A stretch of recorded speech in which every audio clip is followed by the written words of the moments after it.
Thank you, Cathaoirleach, and thank you for the opportunity at relatively short notice.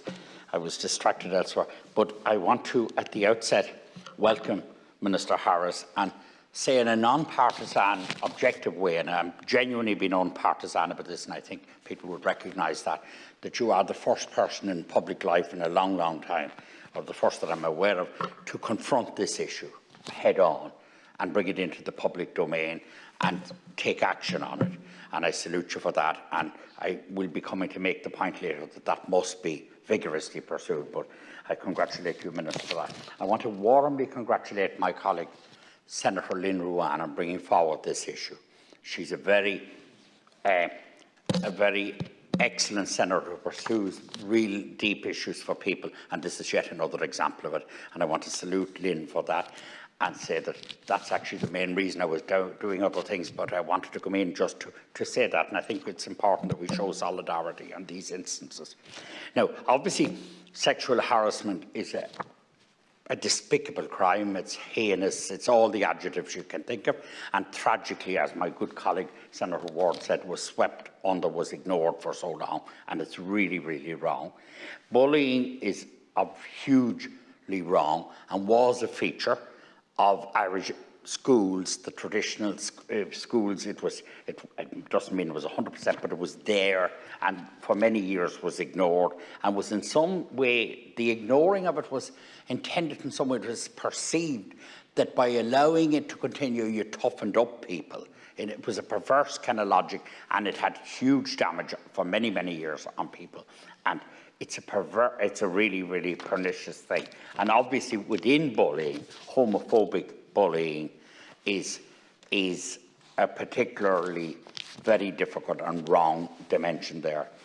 You have 3 words in your speech, Minister, which are prevent, reduce, support. And I mean, that's what it's about. I'm glad that the framework was launched in 2019. And now you talk about there's an action plan. You've urged the presidents of colleges to produce an action plan based on. I'd be saying to you, Minister, I don't know what stick you can use as well as carrot. The proof of the pudding will be in the eating. And I would love to have you come back into this House, or that we could invite you into this House in a year's time to tell us that there's actually an action plan in the institutions, in each institution. Now, a lot of primary schools and secondary schools have satisfactorily confronted this issue, but it needs more action.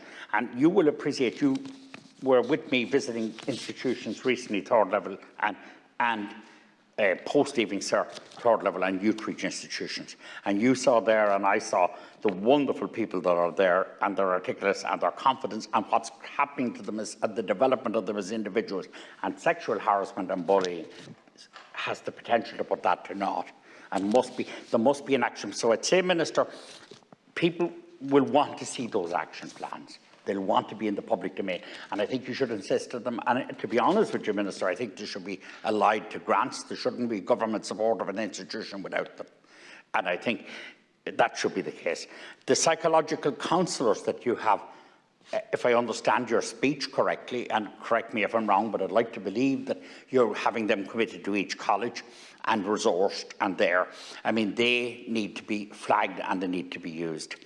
I think Senator Ward said a lot when he said that for too long we brushed this under the table. We collectively did it, we individually did it, and it was done right across all strata of society and by everybody. It was wrong, and there's no point in just condemning it for the past, and that needs doing. We need to call it out and name it and not be embarrassed about doing it. We did the wrong thing.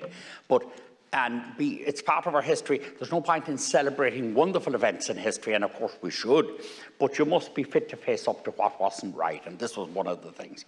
So we've done that, facing up to it, but the logical progression from that, Minister, is to actually, as you're doing with the framework and the action plans, is to see results, and the psychological counsellors there. So we need to see results from this. It was brushed under the carpet too long. I'm a teacher by background myself, and I'm also a parent of 3 wonderful sons, and I really get this. I get the horrendous implications for people of being the victims of bullying, or the victims of sexual harassment, or the victims of sexual bullying, or whatever, or all of it. And I get it, and it can be intergenerational, and that person is damaged.